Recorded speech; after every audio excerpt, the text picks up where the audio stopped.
Ta série est sur le point de revenir mais tu ne te rappelles pas des saisons précédentes, tu as la flemme ou juste pas le temps? Bienvenue sur le récap série film et aujourd'hui c'est Stranger Things saison 1. Je voulais tout d'abord remercier toutes les personnes qui nous suivent, nous sommes désormais plus de 1000 sur la chaîne, merci beaucoup. Sur ce, accroche-toi bien, c'est parti.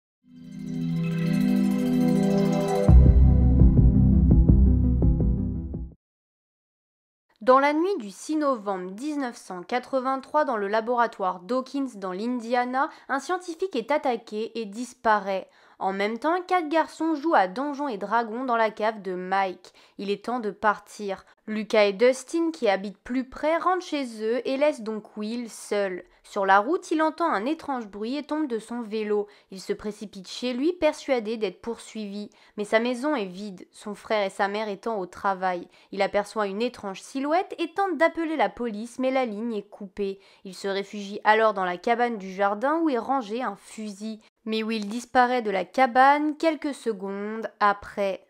Le lendemain, Joyce, la mère de Will, se rend compte de sa disparition et appelle donc Karen, la mère de Mike. Celle-ci lui affirme que Will est rentré la veille. Joyce pense alors que son fils est parti plus tôt à l'école, mais une fois là-bas, les garçons ne trouvent pas Will. Joyce va donc voir le shérif Hopper. Ce dernier va donc voir le trio pour savoir où pourrait être Will. Il retrouve son vélo près de chez lui et cherche donc des traces confirmant qu'il est bien rentré la veille. Le soir, la police organise une battue et Joyce reçoit un coup de téléphone. Elle est persuadée qu'il s'agit de Will. Pendant ce temps, le labo de la ville est mis sous quarantaine et des personnes du gouvernement recherchent une petite fille qui se serait échappée de celui-ci. La petite fille trouve un restaurant et le propriétaire tente de la faire parler. Il remarque un tatouage sur elle, 011. Le proprio décide d'appeler les services sociaux, mais quand ils arrivent, ils le tuent. 11 ou 11 les attaque grâce à ses pouvoirs télékinésiques et s'enfuit de nouveau. Mike, Lucas et Dustin décident de se rendre dans la forêt pour essayer d'aider, mais tombent sur 11 qu'ils ramènent chez Mike. Le lendemain, elle refuse que les secours soient prévenus et assure à Mike qu'elle est en danger et donc eux aussi. Mike décide donc de sécher les cours pour passer la journée avec elle. Dans sa chambre, 11 voit une photo de Will et le reconnaît. Ils mettent Lucas et Dustin au courant. Mike pense que les gens qui en ont après 11 sont son prix à Will. Lucas veut en parler à leurs parents, mais 11 utilise ses pouvoirs pour l'en empêcher et révèle que Will se cache d'un monstre. En même temps, la battue ne donne rien et Joyce parle du coup de fil à Hopper. Mais celui-ci est appelé au restaurant pour trouver le corps du propriétaire qui s'est soi-disant suicidé. Il enquête et découvre qu'un enfant était au restaurant la veille. Il pense alors que c'est Will. Pendant ce temps, Jonathan, le frère de Will, se rend chez son père, pensant que son frère puisse s'y trouver, mais Will n'y est pas. Nancy et son amie Barbara se rendent chez Steve pour y passer la soirée. En cherchant des indices sur la disparition de son frère, Jonathan arrive jusqu'à chez Steve et prend des photos. Barbara se blesse, Nancy lui dit de rentrer chez elle tandis qu'elle reste avec Steve, mais Barbara reste dehors, seule, se fait attaquer puis disparaît sans que Jonathan s'en aperçoive. Joyce, elle, reçoit un nouvel appel de Will et les lumières semblent devenir folles. Elle pense alors que Will communique avec les lampes. Le lendemain, elle achète des guirlandes lumineuses pour en mettre partout dans le salon. Karen vient la voir avec sa fille. Les lumières s'allument mais seul Holly le remarque. Plus tard, Joyce parvient à communiquer avec Will. Il lui dit qu'il est vivant mais pas en sécurité. Nancy se rend compte de la disparition de Barbara. Une fille du lycée remarque les photos prises par Jonathan et prévient Steve qui lui casse son appareil. Nancy remarque Barbara sur une photo et va donc chez Steve pour enquêter. Là-bas, elle entend du bruit et remarque quelqu'un qui n'a pas l'air d'avoir de visage. Elle s'enfuit alors et prévient sa mère de la disparition de son amie. Hopper se rend au laboratoire et commence à se méfier des gens qui y travaillent. Il décide alors d'enquêter et découvre que le docteur Brunner est mêlé à d'étranges affaires. 11, elle se souvient des expériences que menait le docteur Brenner sur elle et ses pouvoirs. Il l'a poussée notamment à tuer des êtres vivants. Les garçons demandent à 11 de les mener jusqu'à Will, mais celle-ci les emmène chez lui. Elle dit qu'il se cache là. Ils entendent alors les sirènes de la police et décident de les suivre. La police a repêché un corps qui semble être celui de Will. Mike s'énerve contre 11 et rentre chez lui. En même temps, Will prévient sa mère de fuir car un monstre semblable à celui qu'a vu Nancy sort du mur. Joyce s'enfuit et tombe nez à nez avec Jonathan qui rentrait. Hopper arrive pour annoncer la mort de Will, mais Joyce n'y croit pas. Jonathan et le shérif pensent alors qu'elle est en train de perdre la tête. Plus tard, ils vont à la morgue pour authentifier le corps, mais Joyce est persuadée qu'il ne s'agit pas de Will. Elle et Jonathan se disputent alors. De retour chez Mike, Eleven parvient à trouver la fréquence où ils entendent Will avec le talkie. Mike prévient les garçons, mais Lucas n'y croit pas. Ils se rendent alors au collège pour utiliser une radio plus puissante. Ils entendent Will communiquer avec sa mère, tout comme les gens du laboratoire. De retour chez Mike, Eleven leur dit que Will se trouve dans le monde à l'envers, une autre dimension. En même temps, Nancy prévient Steve pour l'étrange individu sans visage qu'elle a vu, mais il se comporte comme un idiot.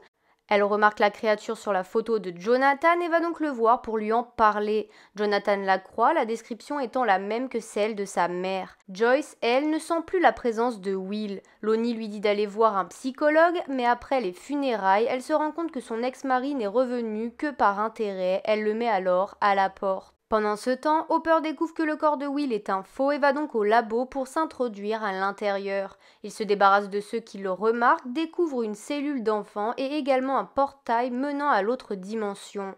Hopper est finalement retrouvé, drogué et ramené chez lui. Il trouve un micro chez lui et se rend alors chez Joyce pour vérifier qu'elle n'est pas sur écoute. Il lui avoue alors ce qu'il a découvert et donc qu'elle avait raison depuis le début. Jonathan et Nancy décident de partir à la recherche du monstre dans la forêt. Nancy trouve un portail et s'y engouffre, découvrant la créature. Jonathan tente de la retrouver et finit par la sortir de l'autre dimension. Il rentre ensuite chez Nancy et Steve les surprend. En même temps, les garçons demandent à leur prof de sciences comment voyager d'une dimension à une autre. Il leur parle de portail. Dustin se rend compte que les boussoles se comportent étrangement et pense donc qu'elles les mèneront à un portail. Ils les suivent mais Eleven dérègle les boussoles pour les faire tourner en rond.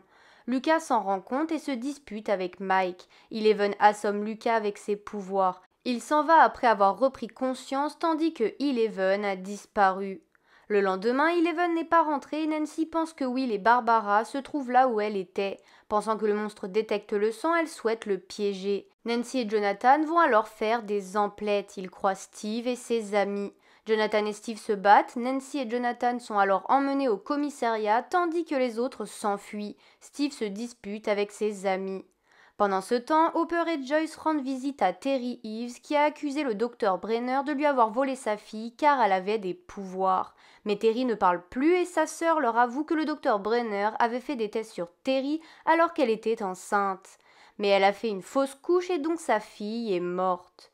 Dustin, lui, demande à Mike et Lucas de faire la paix, mais Lucas refuse de continuer avec Eleven et veut seulement s'occuper de retrouver Will. Les garçons refusent et partent retrouver Eleven tandis que Lucas suit sa boussole jusqu'au labo. Dustin et Mike se font agresser par des garçons du collège. Eleven les trouve et les sauve. Elle leur avoue alors que c'est elle qui a ouvert le portail. Ils rentrent chez Mike, mais Lucas les appelle pour les prévenir que les gens du gouvernement savent où est Eleven et donc qu'ils sont en danger. Ils s'enfuient alors. Eleven arrête leurs poursuivants grâce à ses pouvoirs et le petit groupe rejoint Lucas. Ils se réfugient alors à la décharge et font la paix. Tandis que le gouvernement fouille chez Mike, Hopper et Joyce arrivent au commissariat. Jonathan et Nancy leur révèlent ce qu'ils ont découvert. Le garçon qui a agressé Mike et Dustin leur parle alors d'une fille avec des pouvoirs. Ils se rendent alors chez Mike mais y voient le gouvernement. Jonathan se sert du talkie de Will pour retrouver les garçons. Hopper va les chercher et les ramène chez Joyce où ils échangent alors leurs informations. Eleven tente de contacter Will et Barbara mais n'y parvient pas. Elle demande alors qu'on construise un bain pour faciliter la communication. Ils vont à l'école pour tout préparer. Joy rassure Eleven en lui assurant qu'elle peut arrêter si elle a trop peur. Mais Eleven y va et trouve Barbara morte et Will très faible. Hopper et Joyce vont alors chercher Will et demandent à Jonathan de veiller sur les enfants. Mais lui et Nancy décident d'attraper le monstre. Le monstre trouve Will tandis que Hopper et Joyce sont arrêtés à peine arrivés au laboratoire. Hopper fait un marché avec le docteur Brenner et il les laisse partir chercher Will et ils lui livreront Eleven.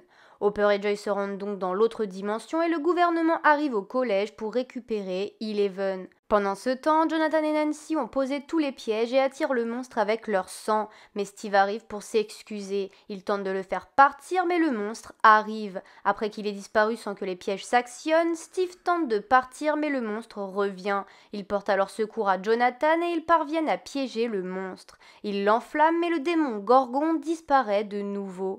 Au collège, Mike embrasse Eleven avant que le gouvernement arrive. Ils se font vite repérer. Eleven utilise ses pouvoirs pour en tuer, mais perd conscience pendant 1 minute. Le démon Gorgon ayant senti le sang arrive et tue le docteur Brenner ainsi que ceux qui se trouvent sur son chemin. Les enfants se réfugient dans une salle mais le monstre les trouve. Eleven s'interpose alors, tue le démon Gorgon mais disparaît avec lui. Dans l'Upside Down, Hopper et Joyce retrouvent Will mais celui-ci ne respire plus. Ils lui font un massage cardiaque et parviennent à le réanimer et à le ramener dans leur monde. Will se réveille à l'hôpital, ses amis lui racontent tout ce qu'il s'est passé tandis que Hopper est approché par le gouvernement. 1 mois plus tard, Nancy est à nouveau en couple avec Steve, Hopper laisse de la nourriture pour Eleven dans la forêt et Will crache une limace et a des visions de l'Upside Down, ceci marquant la fin de la saison 1. Et voilà, la vidéo est terminée, j'espère que ça t'a plu et aidé. N'hésite pas à lâcher un pouce en l'air ou à t'abonner si le concept te plaît. En tout cas, on se retrouve la semaine prochaine pour une autre vidéo. À plus!